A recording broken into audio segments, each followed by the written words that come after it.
ప్రయాణంలో గంట గంటకి తమాషా సంఘటనలు ఎదుర్కొంటూ ఉంటారు.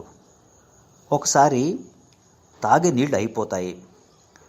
ఒడ్డున ఉన్న చుట్టుపక్కల గ్రామాలకు మంచినీళ్ళ గురించి వెళ్ళగా ఈ థేమ్స్ నది నీళ్ళే తాము తాగుతూ ఉంటామని అంటారు.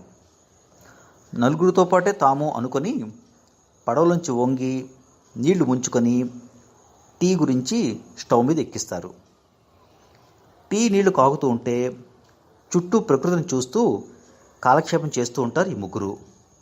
ఇంతలో నదీ ప్రవాహంలో ఆకాశంలోకి విలాసంగా చూస్తూ ఒక సాధువైన కుక్క వస్తూ కనిపిస్తుంది. ఆ కుక్క బోట్లో ఉన్న తమ కుక్కలాగా అల్లరిది కాదు, పరమ సాధు జంతువు అని మెచ్చుకుంటూ కాస్త నిదానించి చూడగా అది 4 కాళ్ళు ఆకాశం వైపు చాపేసి నిశ్చలంగా కొట్టుకొస్తున్న చనిపోయిన కుక్క అనేది బోధపడి నీళ్లు తాగలేక గొంతు తెగలేక ఉమ్మేస్తారు. ఇలా 13 రోజులు ప్రయాణం చేసి చేపలు పట్టాలని, రాత్రి పడవలోనే డేరా వేసుకుని నిద్రపోవాలని, కొన్నిసార్లు సత్రాల్లో తల దాచుకోవాలని ప్రయత్నించి ఎండకి ఎండి వానకి తడిచి ఇక ప్రయాణం చేయటం తమ వల్ల కాదు నిశ్చయించుకొని 13వ రోజు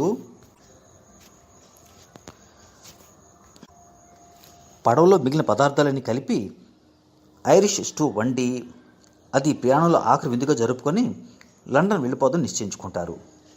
ఈ ఐరిష్ స్టూలో వండటంలో ముగ్గురు మిత్రులు సహకరిస్తారు. ఎవరికి తోచిన ఆహార పదార్థాలు, మిగిలిన కాయగూరలు, మాంసం, జామ్, వెన్న, గోధుమ పిండి, బ్రెడ్ ఇలా చేతికి అందినవన్నీ వేసి వడ్డుతుంటే మాంట్మొరెన్సీ తన వంతు ఆహార పదార్థంగా ఒక చచ్చిన ఎలకను నోట కలుచుకొని ఎంతో ఉత్సాహంగా తీసుకొచ్చి ఉడికే ఆ స్టూలో పడేయబోతుంది. అయితే ఈ ప్రయత్నాన్ని జార్జి అతి తీవ్రంగా ప్రతిఘటిస్తాడు. ఈ స్టూ తినేసి జార్జి బాంజో పుచ్చుకొని కర్ణ కఠోరంగా సంగీతం వినిపించగా ఇక లాభం లేదని బోటుకు తాళం పెట్టేసి ముగ్గురు ఒడ్డుకు వచ్చేసి లండన్ బయలుదేరుతారు విపరీతం వేగంతో. అది కుక్కతో సహా ఈ మిత్రులు కావించిన నదీయానపు చరిత్ర. మనసారి నవ్వితే మనిషి ఆయుర్దాయం పెరుగుతుంది అంటారు. అలా మనసారా పకపక నవ్వగలగడానికి ఈ మాదిరి పుస్తకాలు చాలా మంచివి. ఇటువంటివి దేహ ఆరోగ్యానికే కాదు, మానసికమైన ఆరోగ్యం కూడా కలుగు చేస్తాయి. అటువంటి వాటిలో ఈ 3 Men in a Boat అన్నది ప్రప్రథమైనది.